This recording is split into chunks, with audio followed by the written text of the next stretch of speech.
जो जाने रघुपति कृपा, सब छाती चौड़ी करके घूमोगे। मान लीजिए पक्का अभी इसी क्षण आप ऐसे आनंदित हो जाएंगे अगर ये बात मान लेंगे ना, ये बात बन गई। हम तो लाडली जू के भरोसे हैं। लाडली जू के भरोसे का मतलब हमारे पक्ष में प्रियाजू, अब हमारे पक्ष में प्रियाजू, फिर अब हमारा कौन बिगाड़ सकता है? कौन बिगाड़ सकता है? नहीं, एक किंचन मात्र नागरिदासी जन्म जितायो। लालू कहते हैं कि हर आज्ञा का इसने उल्लंघन किया है। प्रियाजू जरा से कोई बात नहीं, कोई बात नहीं जाले दो जाले दो। लाडली जो की भ्रकुटी चढ़ी, अनुल्लेख्यानंता बिल्कुल काट दिया महारानी जो, ये रजिस्टर फूक दिया इसका, ये ले। हाँ, हम लोग ऐसे पास होंगे, ऐसे नहीं पास हो सकते, पक्का समझ लो।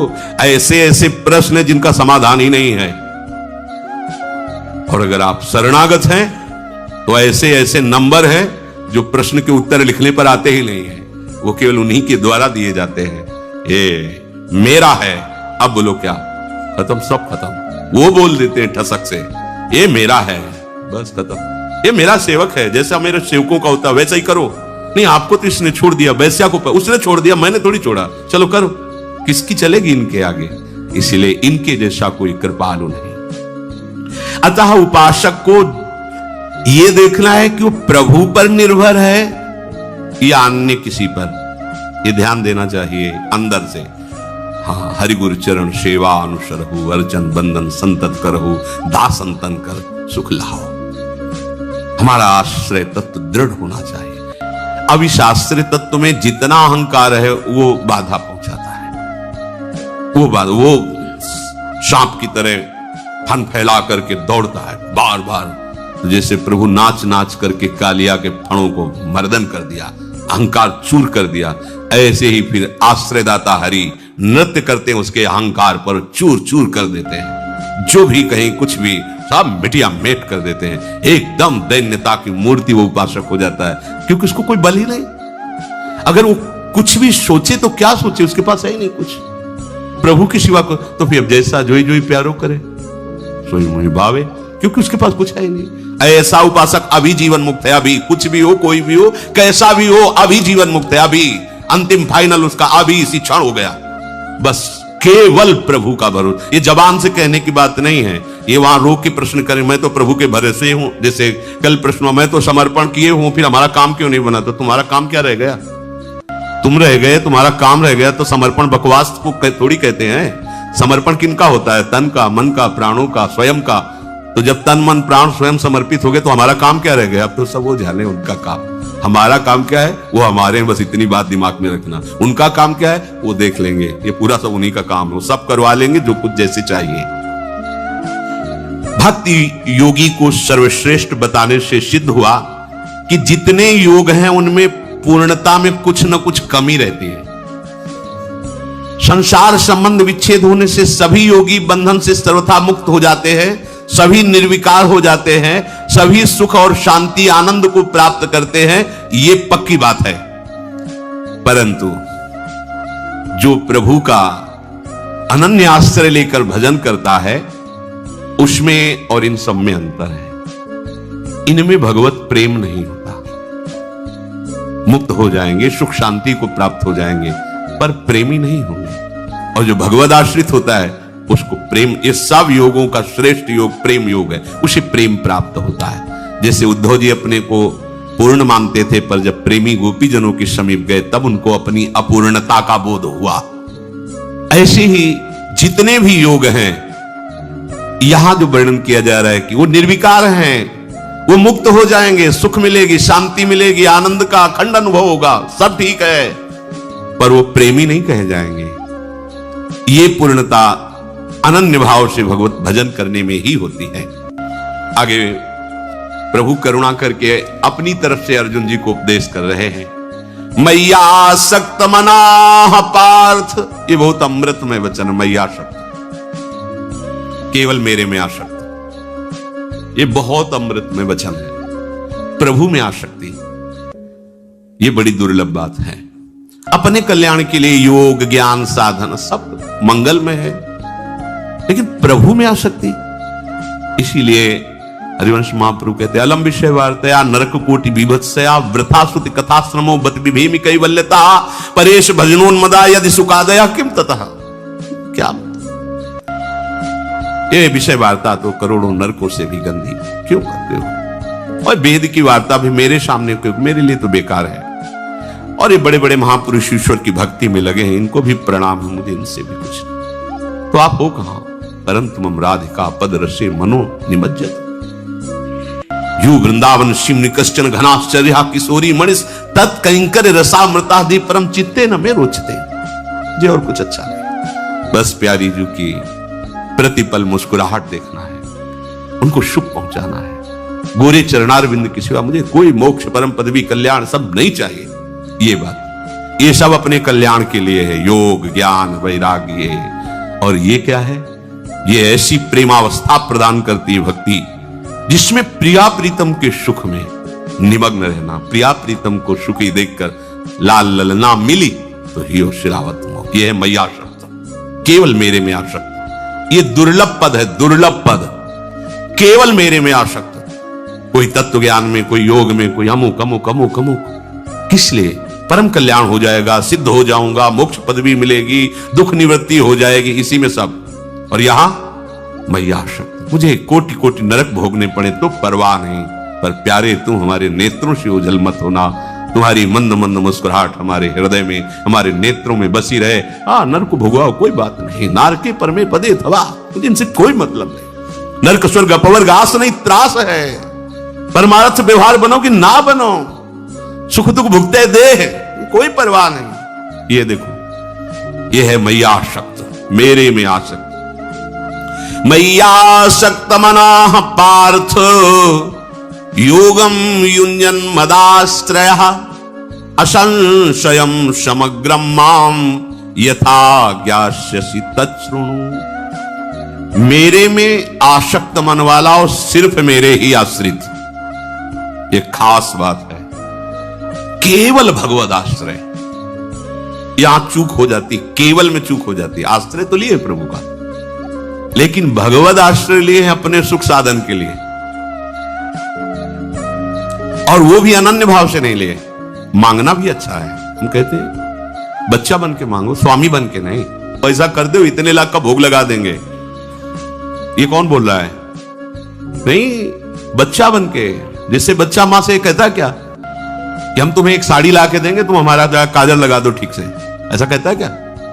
काजल लगाओ, हमारे हमको स्नान करवाओ, इसके बदले में नहीं करवाओगे तो हम रोते हैं, अभी आपको करवाना पड़ेगा। बदले वो कुछ देने लायक के लिए, मां के सिवा उसका कुछ है नहीं, तो क्या बदले में मां को दे?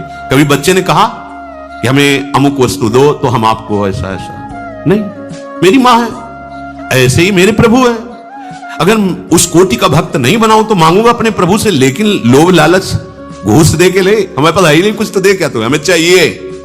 कैसे चाहिए? जैसे अपने स्वामी से, अपने पिता से, अपनी मां से हम झगड़ जाते हैं। छोटा बच्चा खिलौनों के लिए झगड़ जाता है, नाशवान खिलौना है, प्लास्टिक का है, पर झगड़ जाता है, मुझे ये चाहिए। वो ये नहीं कहता कि आपको ये ला के दूंगा, आप हमें ये ला के दो। हम लोग ऐसे ही स्वामीगिरी प्रभु से झाड़ते हैं, फूल बंगला बनवा देंगे, आप ऐसा कर दो ना, ये वाला मुकदमा जितवा दो, अगले साल 100 ब्राह्मण खवाएंगे, ऐसा ऐसा। और आपको ये क्या, वो कौन बोल रहा है? बच्चा बोल रहा है क्या? बच्चा, प्रभु गलती हो गई, प्रपंच में फंस गया हूं, एक बार निकाल दो नाथ, बस आपका भजन करूं, आपके आश्रित रहूं। मांग सकते हो, आप उनके बच्चे हो, उनके जन हो, आपको कोई भी बात है अपने प्रभु से कहो, पर स्वामी बन के नहीं, दैन्य भाव से सेवक बन करके। और आगे चलकर जब आप समझ जाओगे तो मांग ही मिट जाएगी। मैयाशक्त मना, प्रभु में आसक्त। ये जानते हो कैसे होती है? भगवत चर्चा सुनने से होती है, किसी और साधन से नहीं होती, अन्य कोई आश्रय नहीं। ये बहुत ऊंची स्थिति है। इसमें संपूर्ण ज्ञान, योग का संपूर्णतः प्रकाश और भक्ति की चरम अवस्था स्वयं प्रकाशित हो जाती है। उसे अलग से कोई साधन नहीं करना पड़ता, निरंतर निष्काम भाव से, कोई चाह नहीं। ये चाह को भी मिटा देगा भजन। ये स्थिति है प्रारंभ में किसी की ऐसी स्थिति नहीं होती। ये पीछे के श्लोक में श्री भगवान ने वर्णन किया। जो प्रयत्न पूर्वक उपासक अपनी उपासना में मन को दृढ़ कर दिया है, प्रयत्न पूर्वक बार बार मन हमको उपास्य देव से विमुख करने की चेष्टा करेगा, पर हमें प्रयासरत रहना है। अगर हमें सफलता ना भी मिली तो भी सफलता में मिल जाएगी, बात समझना। श्रद्धा विश्वास पूर्वक प्रभु में तल्लीन हुए मन से जो उपासक भजन करता है, तो प्रभु की तरफ से समस्त साधनाओं का स्वरूप उसके हृदय में प्रकाशित हो जाता है। शब्द ध्यान दीजिए, समस्त साधनाओं का। ज्ञान का स्वरूप तत्वबोध होना, सर्वान वस्तुतया निरीक्ष परम स्वाराध्य बुद्धिर्मन, तत्वबोध हो गया। वैराग्य का स्वरूप लोक परलोक के किसी भोग में राग न रहना, जगते भयो फिरे वैरागी, श्री वृंदावन रस में अनुरागी। भक्ति का चरम स्वरूप गदगद सुर नैना सजल दंपति रस रह भीन, इह गति वृंदा विपिन में फिरे प्रेम तनलीन। योग की जितनी सिद्धियां हैं उनकी एक सीमा है, लेकिन जो गोरे चरणारविंद की शरणागति लेकर उनकी सेवा में तत्पर है, तो महाप्रभु हरिवंश चंद्र जो कहते हैं, श्री राधा किंकरीणाम लुठति चरणयो अद्भुता सिद्धि कोटि। नाम नहीं बताया, करोड़ों सिद्धियां। इस एक सिद्धि के सामने कोई सिद्धि नहीं है। प्रिया प्रीतम के मन की बात जानकर उनकी सेवा में मगन रहना। मन मन की रुचि जानी नेह विधि अनुसरे। ये सिद्धि बड़े बड़े ईश्वर कोटि के महापुरुषों में भी नहीं है कि हमारे श्यामा श्याम के मन में क्या चल रहा है ये बात जान सके। बड़े से बड़ा योगी प्राकृतिक पांच भौतिक शरीरधारी के मन की बात जान सकता है, लेकिन हमारे प्रिया प्रीतम के मन की बात ये केवल सहचरियों को ही सिद्धि प्राप्त है, किसी और को नहीं। इस सिद्धि की समानता करोड़ों सिद्धियां नहीं कर सकती। साफ सिद्धियां हाथ जोड़े खड़ी रहती हैं प्रियादासियों के सामने। एकमात्र जिसने भजन अपना जीवन बना लिया है, तो हमारे प्रभु श्री कृष्ण को महायोगेश्वर कहा गया है, योगींद्रों मुनींद्रों के गुरु कहा गया है। योगींद्र मुनींद्र जैसे भगवान शंकर से बढ़कर कोई योगी राज नहीं है, श्री सुखदेव जी से बढ़कर कोई मुनि नहीं है। योगींद्र मुनींद्रों के भी परम गुरु भगवान श्री कृष्ण है, इसलिए इनको महायोगी राज कहा गया है। महायोग योगेश्वर भगवान श्री कृष्ण जिनके उपास्य देव हैं, उसके अंदर कौन सा योग बकाया रह जाएगा, कौन सा ज्ञान बकाया रह जाएगा, कौन सी स्थिति बकाया रह जाएगी। क्योंकि जिसने इनकी शरण ली वो ऐसा पूर्णतम होता है कि उसमें कहीं से भी किसी भी तरह की कमी नहीं रहती। कि भक्त तो हैं पर इनको ज्ञान नहीं है, भक्त तो हैं पर इनका वैराग्य का तात्पर्य कपड़ा उतार के घूमना नहीं है, वैराग्य का तात्पर्य शरीर का ही राग नष्ट हो जाना। अब ये कैसे जानोगे भाई, कपड़ा उतार कर फटे पुराने कपड़े पहने तो दिखाई दे रहा है, लेकिन उसने स्थूल सूक्ष्म कारण तीनों शरीरों का राग ही त्याग दिया, ये कैसे जानोगे? ये तो स्थिति प्रज्ञ ही जान सकता है, दूसरा थोड़ी जान सकता है। ये वैराग्य प्रभु प्रदान करते हैं। कुटुम देहते जाए छूट सब ही विधि नातो, सब ही विधि नातो। ये प्रभु का आश्रय और स्मरण। प्रभु कह रहे हैं मेरा भक्त युक्ततम होता है, सबसे श्रेष्ठ होता है। जो ऐसा भक्त होता है उसे योग भ्रष्ट होना ही नहीं पड़ता है। पीछे जो चर्चा हुई कि अंतिम समय भगवद स्मृति नहीं हुई, किसी वासना का आदर हुआ या कुछ हुआ, वो अभी भक्ति की भावना में नहीं उतर पाया, तब ऐसा हुआ है। अगर वो पूर्ण भगवद आश्रय लेकर के भजन की ऐसी शैली जिसमें अन्य कहीं कोई मिलावट नहीं है, तो बड़े महिमा की बात कह रहे हैं कि किसी भी कारण से उसका मन अंतिम समय प्रभु से हट गया, अत्यंत पीड़ा या किसी भी कारण से उसे योग भ्रष्ट नहीं होने देंगे। ये बात देखेंगे, ये केवल बात उसी के लिए जिसने अन्य साधन का, अन्य का कहीं कोई भरोसा आशा स्थान नहीं है, जिसे थोड़ा भी अपने पुरुषार्थ का बल है, साधना का बल है, अपनी साधना पर विश्वास है, अपनी जितेंद्रियता पर अभिमान है, तो ऐसे के योग भ्रष्ट होने में चांस हैं। लेकिन जिसने केवल भगवान का भरोसा, केवल प्रभु का बल, केवल प्रभु ही अपने हैं ऐसा माना है, और अंतिम समय उसका मन हट गया किसी भी कारण से, तो कह रहे हैं कि अत्यंत पीड़ा या बेहोशी या किसी भी कारण से वो प्रभु को भूल गया, अंतिम फाइनल होता है। अगर आप भूल गए, जो चिंतन होगा वहीं जाओगे, पर इसका ऐसा नहीं होगा। एक खास बात, उस समय स्वयं प्रभु उसकी स्मृति के रूप में जागृत हो जाते हैं। वो भूल गया और भगवान जागृत हो गए। ये देखो खास बात, ततस्तम म्रियमाणम तु काष्ठ पाषाण सन्निभम अहम स्मरामि मद्भक्तम नयामि परमाम गतिम। अब उसकी स्थिति अंतिम समय भयानक कष्ट है या किसी भी कारण से पत्थर की तरह हो गई, काष्ठ की तरह, कोई चिंतन नहीं बन रहा, कोई अंधकार छाया हुआ है। उस भक्त का मैं स्मरण बनता हूं, अहम स्मरामि, भगवान स्फुरित होने लगे, उनका रूप, उनका नाम। अब वो नहीं कर पा रहा कुछ। उसको उस समय जो गति प्राप्त होती वो किसी बड़े बड़े योगियों को भी नहीं प्राप्त होती। ये चमत्कार है भगवद आश्रय का। प्रसन्न हो जाना चाहिए बात सुनकर। हमें अंतिम का भी कोई भय नहीं रह गया। अगर हमारी ऐसी कोई परिस्थिति स्थिति कि काष्ठ और पत्थर की तरह हृदय हो गया, कुछ स्फुरण ही नहीं हो रहा, भगवान को भी भूल गए, उस समय प्रभु अपने रूप को प्रकाशित करते हैं, अपने नाम को, अपनी स्मृति को प्रदान करते। भगवान स्मृति रूप से स्फुरित होते हैं। ततस्तम म्रियमाणम तो काष्ठ पाषाण सन्निभम अहम स्मरामि मदभक्तम नयामि परमाम गतिम। वो ऐसी परम गति को प्राप्त होता है, दूसरा नहीं प्राप्त कर सकता। उस समय भगवान उसका स्मरण बन जाते हैं। कफवातादि दोषेण मद भक्तो नचमाम स्मरेत तस्य स्मराम्य हम नोचेत कृतज्ञो नास्ति मत परहा।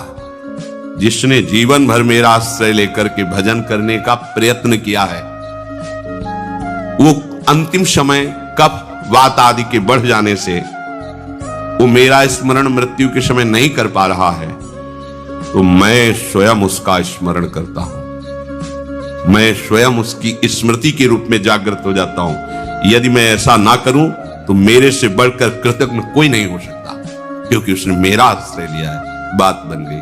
भगवान सत्यनारायण कहे गए हैं। सत्संग में कई बार कहा है कि परिहास में भी कभी झूठ नहीं बोलते। प्रभु के श्रीमुख से जो भी निकलता सत्य, जो भी आचरण परम सत्य, तुम अपनी कल्पना से आरोप कर सकते हो मायाकृत बुद्धि से, पर जब उस रहस्य को जानोगे तो आपको भी अनुभव में आएगा कितने कृपालु प्रभु है।